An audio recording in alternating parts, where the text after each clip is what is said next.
Yesterday, the command of the Pacific Fleet of the Russian Federation announced news that literally shocked the entire top leadership of the Pentagon and its British colleagues. In particular, on March 28, at 4 a.m. Moscow time, the commander of the Pacific Fleet, Sergei Avakins, officially announced that a detachment of warships, which includes the frigate Marshal Shaposhnikov and the Guards cruiser Varyag, entered the Red Sea in order to ensure the achievement of the stated goals. In addition, this detachment of warships is accompanied by Russian submarines. What kind of submarines they are and in what number they accompany Russian warships is kept secret. At the same time, it is worth noting that the Guards cruiser Varyag is one of the most powerful warships in the world. This warship is armed with upgraded S-300F anti-aircraft systems and Granit anti-ship cruise missiles. As for the frigate Marshal Shaposhnikov, it is one of the most powerful anti-submarine ships in the world, which is capable of detecting and destroying even the quietest and most stealthy enemy submarines at great depths. And all this powerful force entered the most dangerous zone of the Red Sea, where since November last year, Yemen's Houthis have regularly attacked Western cargo and military vessels associated with Israel, the United States, and Western European countries.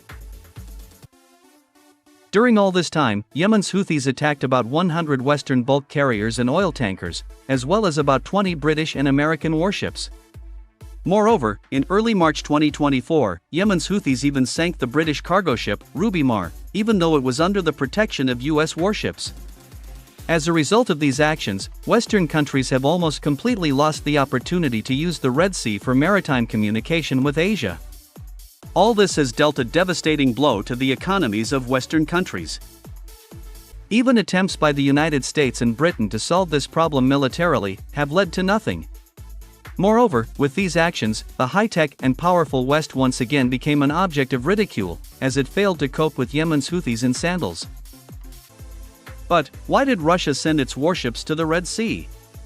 What is Moscow's goal, especially given the fact that Yemen's Houthis have promised not to attack Russian and Chinese bulk carriers and oil tankers? Well, my friends, I will try to answer these questions in today's video. The fact is that on February 24, 2024, someone cut 4 of the 18 underwater fiber optic cables of the global internet in the Red Sea. As a result of these sabotage actions, the most important cables for the world economy such as AG, TGN, SEACOM, and Asia-Africa-Europe 1, were critically damaged.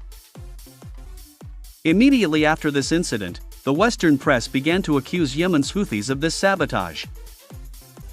British and American newspapers directly accused the leadership of Yemen's Houthis of organizing this sabotage. As evidence, they showed a video where the commander of the Yemeni Navy, Rear Admiral Mohammed Fadel Abdel Nabi, publicly threatens the enemies of Palestine, Iran, and the Houthis, with sending them to the Stone Age if they do not immediately stop the war in the Gaza Strip. However, these accusations of Western journalists have many white spots and inconsistencies. The fact is that these underwater cables are located at a depth of about 200 meters. Even with all their desire, Yemen's Houthis would not be able to damage these underwater cables. Moreover, immediately after this incident, the leadership of Yemen's Houthis not only did not take responsibility for the damaged cables, but also completely refuted the accusation of Western journalists. In particular, Yemeni Defense Minister Lieutenant General Mohsen Mohammed Al-Dari said that Yemen's Houthis do not seek to harm the global economy, but only try to stop the genocide of the Palestinian people by attacking only the ships of those countries that support Israel's criminal actions. In addition, the question remains open: why out of 18 underwater cables, saboteurs damaged only 4, on which the financial calculations of China, India, and some other Persian Gulf countries depend the most? As it turned out, as a result of this sabotage, the United States and Western European countries suffered slightly, while the economies of India and China suffered significant damage. Moreover, even some Western experts have recognized the fact that these underwater cables were not cut by Yemen's Houthis, because they do not have modern deep-sea equipment for such deep water missions. Everything that happened in the Red Sea rather resembles a scenario with the destruction of the Nord Stream pipelines in September 2022. Whatever it was, but the fact remains that the West failed to cope with Yemen's Houthis with the help of military force. And now, it's extremely important for the West to force China to intervene directly in what is happening in the Red Sea. Indeed, if China really sees a threat to its objects that meets Beijing's economic interests, it will immediately put pressure on Iran and demand that Tehran stop Yemen's Houthis in the Red Sea.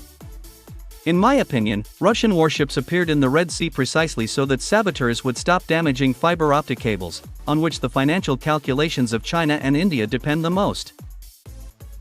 Thus, Moscow once again violated the plans of its rivals, allowing Yemen's Houthis to continue attacking Western cargo vessels and warships in the Red Sea.